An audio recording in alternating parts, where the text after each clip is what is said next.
আল্লাহর কুরসির তুলনায় এই সূর্যের কোনো বেলই নেই। এই সূর্যকে যদি কুরসির মধ্যে রাখা হয় তাহলে সূর্য এত নূর বিশিষ্ট হওয়া সত্ত্বেও কুরসির কাছে অন্ধকার। কথা বলেন না, ঠিক কিনা? আমার মুসল্লিয়ানে کرام, এরপর তাফসীরের মধ্যে বলা হয়েছে আল্লাহ পাক রব্বুল আলামিনের যে আরশ রয়েছে, সে আরশকে আল্লাহ পাক রব্বুল আলামিন এত পরিমাণ নূর দান করেছেন, যদি আরশের 70 ভাগের 1 ভাগ নূর মাত্র আল্লাহ পাক রব্বুল আলামিন কুরসির মধ্যে দান করেছেন। বলেন না সুবহানাল্লাহ। এমন কি আল্লাহ পাক রব্বুল আলামিনের যে 70,000 নূরের পর্দা রয়েছে, সেই 70,000 নূরের পর্দা যে পরিমাণ নূর দান করেছেন তার মাত্র 1 ভাগ নূর আল্লাহ পাক রব্বুল আলামিনের আরশের মধ্যে দান করেছেন। বলেন না সুবহানাল্লাহ। তাহলে আমরা বলতে পারি যে আল্লাহ পাক রব্বুল আলামিনের নূরের পর্দার নূরের তুলনায় আরশের নূর কিছুই না। আবার আল্লাহ পাক রব্বুল আলামিনের আরশের নূরের তুলনায় কুরসির নূর কিছুই না। আবার কুরসির যে নূর আল্লাহ পাক রব্বুল আলামিন দান করেছেন, সেই কুরসির নূরের তুলনায় আল্লাহ পাক রব্বুল আলামিনের যে সমস্ত মাখলুকাতের চোখের যে নূর রয়েছে, সেই নূরেরই কোনো মূল্যায়ন নাই। কথা বলেন ঠিক কিনা? আমার মুসল্লিয়ানে کرام, এরপর আল্লামা সানাউল্লাহ বানীপতি রাহমাতুল্লাহি আলাইহি তিনি বলতেছেন, তাহলে চিন্তা করে দেখো, আল্লাহ পাক রব্বুল আলামিন যখন কিয়ামতের ময়দানে জান্নাতের মধ্যে যখন তার বান্দাদের সাথে দেখা করবেন, তাহলে কি পরিমাণ নূর সেই বান্দার চোখের মধ্যে দান করবেন। বলেন না সুবহানাল্লাহ। আর জোরে বলেন না সুবহানাল্লাহ। তাহলে এই আল্লাহর নূরের পর্দার নূর যদি এত তীক্ষ্ণ হয়, তাহলে আল্লাহ পাক রব্বুল আলামিনের সাথে যখন তার বান্দারা দেখা করবেন, তখন কি পরিমাণ নূর আল্লাহ পাক রব্বুল আলামিন তার বান্দার চোখের মধ্যে দান করে দিবেন। বলেন না সুবহানাল্লাহ। তো এই হচ্ছে আশ-শামসু ওয়াল কমারু বিহুসবান। চন্দ্র এবং সূর্য তার হিসাব অনুযায়ী চলে, কখনো বাড়তি হয় না, কখনো কমতি হয় না। আপনি কখনো দেখবেন না যে সূর্য তার গতিপথ পরিবর্তন করে পূর্ব দিক থেকে না উঠে পশ্চিম দিকে উঠেছে, অথবা উত্তর দিকে উঠেছে, অথবা দক্ষিণ দিকে উঠেছে। এ ভাই, এই পৃথিবীর শুরু লগ্ন থেকে এমন কোন ইতিহাস আছে সূর্য তার নিয়মকানুন লঙ্ঘন করেছে? না। বলেন। তাহলে তারা আল্লাহ পাক রব্বুল আলামিনের হুবহু আইন, আল্লাহ পাক রব্বুল আলামিনের পরিপূর্ণ হুকুম আহকাম মেনে চলে। বলেন না সুবহানাল্লাহ। এরপর বলা হয়েছে ওয়ান নাজমু ওয়াশ শাজারু ইয়াসজুদান। আল্লাহ পাক রব্বুল আলামিনের যে তারকা রয়েছে এবং যে গাছগাছালি রয়েছে, এগুলো আল্লাহ পাক রব্বুল আলামিনকে সিজদা করে। এগুলো কি করে বলেন? আল্লাহ পাক রব্বুল আলামিনকে সিজদা করে। কুরআনুল কারীমের অন্য আয়াতের মধ্যে এসেছে ওয়া ইম মিন শাইইন ইল্লা ইউসাব্বিহু বিহামদিহি ওয়ালাকিন লা তাফকাহুনা তাসবিহাহুম।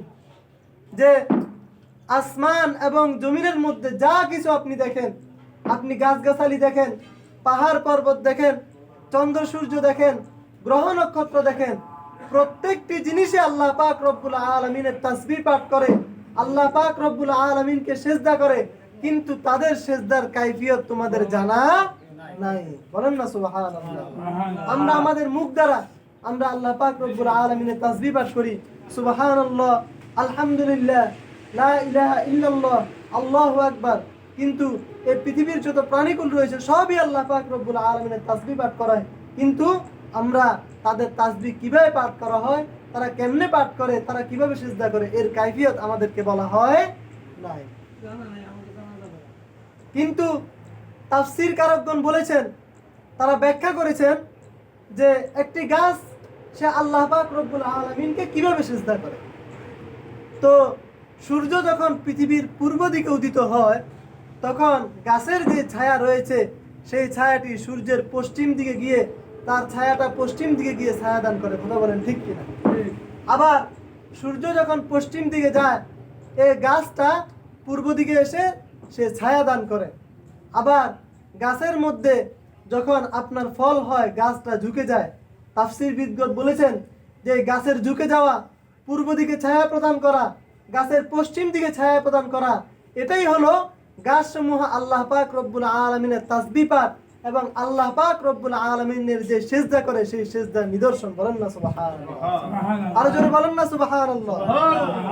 আমার মুসল্লিয়ান একরাম, আমার সম্মানিত মুরব্বিয়ান একরাম, চাঁদের ব্যাপারে, সূর্যের ব্যাপারে বলা হয়েছে যে সূর্য যখন তার কক্ষপথ পরিবর্তন করে, আপনি দেখবেন শীতকালে সূর্য পূর্ব দিকে উঠে, ঠিক আছে, কিন্তু এক পাশ হয়ে উঠে, আবার যখন গ্রীষ্মকাল আসে তখন আরেক পাশ দিয়ে উঠে। কথা বলেন ঠিক কিনা? তো তার কক্ষপথের যে পরিবর্তন, এই পরিবর্তন চাঁদ যেরকম প্রথম দিন আপনি যখন মাসের 30 দিনের প্রথম দিন দেখবেন চিকন হালকা, আবার যখন 15 দিনের সময় দেখেন চাঁদটা গোল হয়ে যায়। এই যে চাঁদের যে বিভিন্ন রকমের অবস্থার পরিবর্তন, এই পরিবর্তনের মাধ্যমে তারা আল্লাহ পাক রব্বুল আলামিনের সিজদা করে থাকে, আল্লাহ পাক রব্বুল আলামিনের তাসবিহ পাঠ করে থাকে। বলেন না সুবহানাল্লাহ। এই জন্য আল্লাহ পাক রব্বুল আলামিন কুরআনুল কারীমের মধ্যে বলেছেন, আশ-শামসু ওয়াল কামারু বিহুসবান ওয়ান নাজমু ওয়াশ-শাজারু ইয়াসজুদান।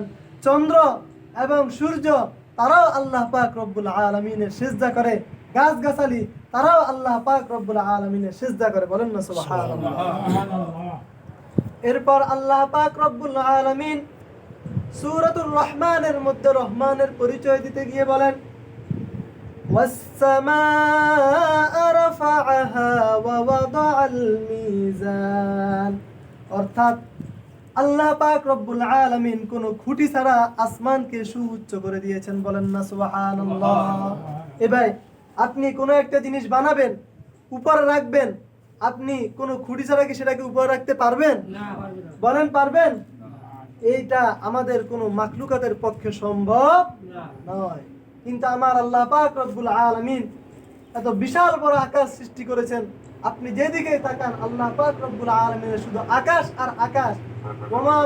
ওমা মিন ফুতুর, অন্য আয়াতের মধ্যে বলা হয়েছে এর মধ্যে বিন্দুমাত্র ছিটেফোঁটাও নেই, বিন্দুমাত্র ত্রুটি বিচ্যুতি নাই।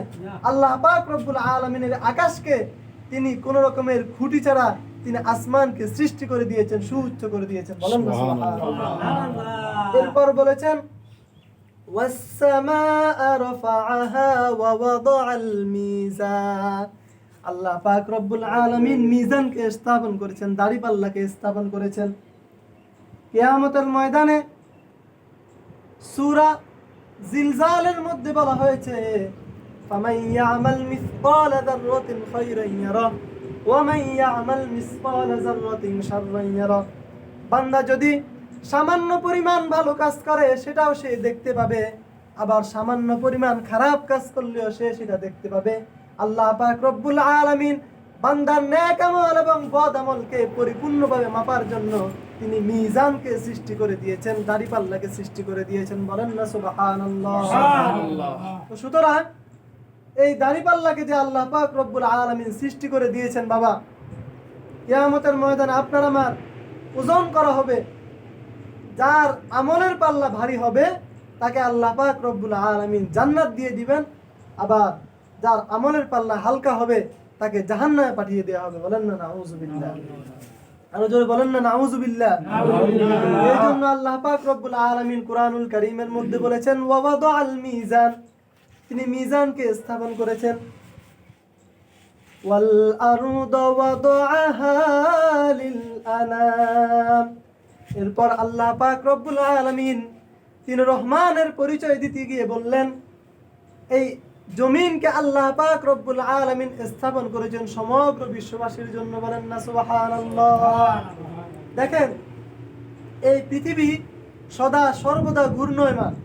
এই পৃথিবী কি সদা সর্বদা ঘূর্ণয়মান, ঘুরে, কিন্তু আমরা এর কাইফিয়ত অবস্থা ভালোভাবে বুঝতে পারি না। বৈজ্ঞানিকরাও বলেছে যে আল্লাহ পাক রব্বুল আলামিন কুরআনুল কারীমের মধ্যে বলেছেন, ওয়া কুল্লুম ফি ফালাকিন ইয়াসবাহুন, প্রত্যেকটি গ্রহই তার নিজ নিজ কক্ষপথে ঘূর্ণয়মান। বলেন না সুবহানাল্লাহ। এর মধ্যে আল্লাহ পাক রব্বুল আলামিন পৃথিবীর বুকে আমাদেরকে স্থির করে রেখেছেন। বলেন না সুবহানাল্লাহ।